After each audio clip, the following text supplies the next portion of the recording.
Well, they don't call it the Week 3 curse for nothing, folks. Because Week 3 brings nothing but sadness and irritation to fellow prognosticators around the world.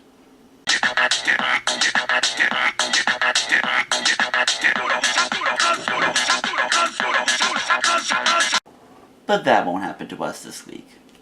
Hello everybody, welcome to Week 4 of the NFL Predictions. I'm your host, Cody P. And if I look dazed and confused, it's because it's, 2:30 a.m. in the morning. Because that's the only time I can legitimately ever record these things these days. Because, yeah, life. That's how it works. And, one day, I'll have internet here so I can do all the necessary bullcrap I gotta do. Whenever. So that way, we won't have to deal with this problem. But alas, here we are today. Or yesterday, depending on when this comes out. Hopefully Friday or Saturday. But anywho, I'm going to sit down because, again, dazed and confused and out of it. And I'll put up last week's stats there. I went 9-7 straight up, but a dreadful 6-10 against the spread, making my total that nasty thing. This needs to improve. This right here needs to improve. And we're going to do that this week, because we are smart noodles, and we know football. Week 3 is that Week 3 curse, and it just tears you away. It makes you think you know something, and you don't. Any given Sunday, it's at its fullest effect on Week 3. And there's another week, but I don't remember which one, but it's one of the latter ones. It's going to be like week 13, 14, somewhere in there. That's the other square week. But anyway, on to the games. First game we're going to look at has the Detroit Lions heading to Dallas, where, according to this thing, the Dallas Cowboys are 2.5-point favorites at home. Dallas, for the most part, has been a relatively non-existent offense. I mean, you have Ezekiel Elliott, who's one of the top, I'll say top 5 running backs in the NFL currently. You have a Cowboys O-line that once was dominant, but has lost some key pieces, but are still a relatively decent O-line. And you got Detroit coming in where they're coming off a very, very ecstatic win against the New England Patriots. Not a win that a lot of us saw coming, but that's the Week 3 curse for you. So, Dallas is at home, and their last home game, was against the New York Giants, where the New York Giants are also perceived as to be a lesser of an opponent. But for Dallas to win this game, they just need to learn to run the ball, because that's what they're good at. And with an ascending defense, more or less, they're going to need that defense to step up against Matthew Stafford, who now finally has given the Lions their first one of the season. For the Lions to win, this pretty much goes back to making Dak throw. It's going to be on the defense for the Detroit Lions to make or break this game. It's going to be the Dallas lack of offense versus Detroit's confusing good but confusing bad defense. Because I feel like in the end of the day, Matthew Stafford will get his points. Because Dallas, they might have a decent front four or whatever, but I do not trust their secondary still. And I feel like Matthew Stafford will get away with having a good day. So this will all come back to how can Dak Prescott and Jason Garrett and crew respond. And the game's in Dallas, which would give home field advantage. But I don't think the Cowboys have enough firepower, enough oomph to dismantle of the Detroit Lions. And, and you're going to get the 2.5 anyway. So take the Detroit Lions plus 2.5. Second game we're going to look at has the Cleveland Browns heading to Oakland, where the Raiders are currently 1-point favorites. 1-point favorites. I'm tired. Sue me. At home. Oakland, who is in the John Gruden era, not looked so good, and their defense has looked like almost non-existent. Teams have been able to get away with doing whatever they want. They let Case Keenum play the second half comeback, and in the second game, and then last week let Miami pretty much get away with whatever. Oakland probably should have won that game, especially with Jordy Nelson having the performance that he did. But and with Miami especially now, they're bringing up questions like, are they potentially a good team? Yes, the 3 teams they beat aren't that good, give or take. But They really ain't that impressive. So, congratulations, 3-0 was almost downright unexpected. I mean, I was expecting Tennessee to beat you, but then again, Mariota gets hurt. Because Mariota can't stay healthy. But hey, at least he's not getting suspended for doing stupid stuff. What? I don't know what you guys are talking about. Anyway, now they get the Cleveland Browns, who are going to be starting rookie QB Baker Mayfield, who, in his only actual NFL presence, led the Browns from a 14-0 deficit, I would almost say halftime deficit, to winning Cleveland Browns their first game in over 600 days, and giving the Cleveland free alcohol. Yes. So, give or take, he's a star. And now with LeBron James gone from the Cavs, Cleveland needs a star. They need a big namer from any of the major sports. I don't follow baseball, so if they're the Cleveland baseball star I'm missing, then you can feel free to yell at me. And I don't think they have a hockey team. They don't have a hockey team, right? I don't know. But yeah, Cleveland needs a new face of the city. And it's not going to be Machine Gun Kelly after what old M did to them. But then again, not like Detroit is a very good sports town either. But who am I to judge as an Oregon biased? Who knows? But anyway, on to the game. Oakland, again, has no defense. And now with Baker Mayfield taking the helms of that offense, powered by a Carlos Hyde and a Jarvis Landry, and with a departed Josh Gordon, he's no longer there. But Antonio Callaway is actually coming on pretty nice. So perhaps maybe he is the answer. Or he's the answer. Or he's a potential good, I don't know what I'm going with. He's a good receiver. And even if Tyrod Taylor can throw a Hail Mary to the dude, then I guess it means something. So yeah, I'm full on right now. Like, I have no faith in Oakland. And Baltimore. Cleveland's got a good defense. Like, it's just not some get lucky with bad teams. They got a good defense. So, expect some turnovers, especially from like Derek Carr.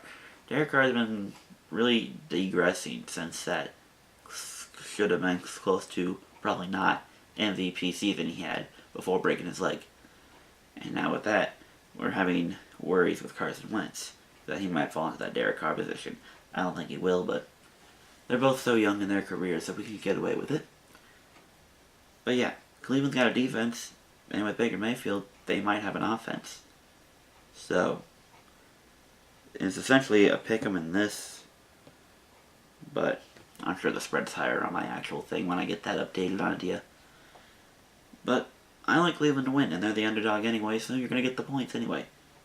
Take the Browns, +1, or whatever the plus is. And then the final game, of course I had to bring this game up. It's only significant. And that's when Baltimore heads to Pittsburgh to face the Steelers. Where the Steelers on this are 3-point favorites at home.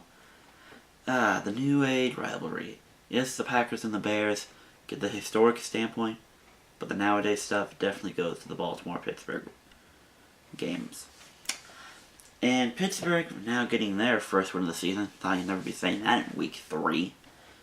Against a Tampa Bay team who at one point was down 30-10, but almost made a comeback.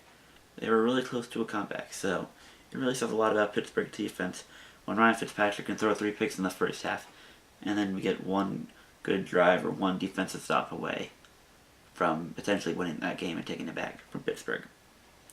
But now they get a Baltimore team who defense is a lot better than Tampa Bay's, and now they're probably going to get C.J. Mosley back healthy, and he understands how significant this game is. And now you got a Baltimore offense who actually is an offense. And this is me as a stubborn Ravens fan who had to watch the team for the last couple of years. We've had no offense for like the last 3 years. So the fact that John Brown, Michael Crabtree, Willie Snead, Mark Andrews, Hayden Hurst is coming back from injury, so now he'll be able to play. Alex Collins, Buck Allen. Buck Allen's fantasy-wise doing good. I don't know why I still haven't started him. He's getting touchdowns. And who would have guessed that the 2018 Ravens right now have the record for most, or what was it, consecutive red zone touchdowns or something like that to start a season, or just all time consecutive. But yeah. So this team right now is, if they hit the red zone, they're guaranteed right now to score a touchdown. That's how excellent this team is on the offensive side of the ball. And now, if you look back at the last game, when we had next to no one to throw the ball to, it still took a 500-yard game from Ben Roethlisberger and a game-winning field goal to beat us. So now that the Ravens have an actual offense, and if the defense can just hold tight, and since it's early in the season, so the Ravens, I've noticed, are really good early in the season, but then kind of falter later in the season.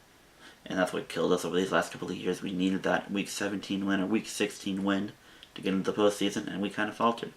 So the idea is that if we win early and now, that maybe we could turn it around and secure, at the very least, a wild card spot before the end of the season, regular season. That's the hope. But I gotta be real. From what I've seen from both these teams, I really like the Ravens to win this game. Because they've done it before. And people are going to talk about, oh yeah, Pittsburgh's won the last 3, yada yada. Well, before that, the Ravens were like on a 6 of 7 streak or something like that. Including a sweep when we were injured as lefties. So, I mean, it's not implausible to say that we could win. And I like our chances. I really do.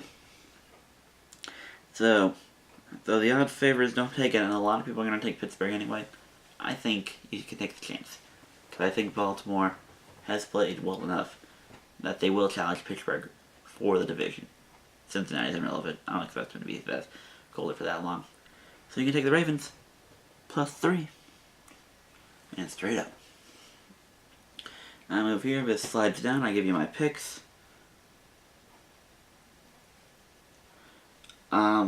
It says Rams -7 here, but I gotta be real, y'all. I wouldn't be surprised if they win this game by double digits. I really would not be surprised.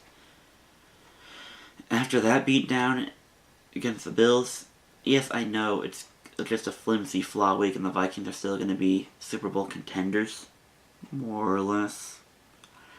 But I just think the Rams are that good of a team. Like, I think they'll take all the good teams to beat them. I keep seeing some of these comments that the Rams, like, they're going to lose to the Packers or yada yada. Like, okay, if Aaron Rodgers could drop 50 points, 500 yards, maybe. Because this offense has scored at least 30 points in all 3 of their games. Give or take their opponents. The Raiders, lack of defense. Cardinals, God knows where that team's going. And then the Chargers this last week. And people still think the Chargers are a playoff team, so I mean, hey, that must be something. But anywho, this is a legit offense.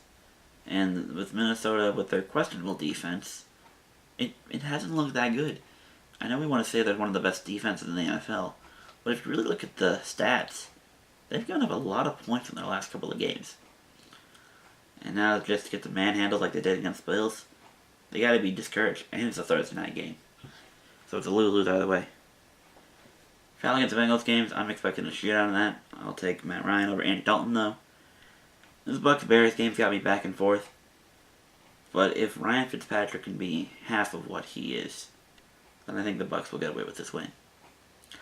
I would take the Bears, but right now that Chicago offense has me worried. I'm up and down with Mitch Trubisky.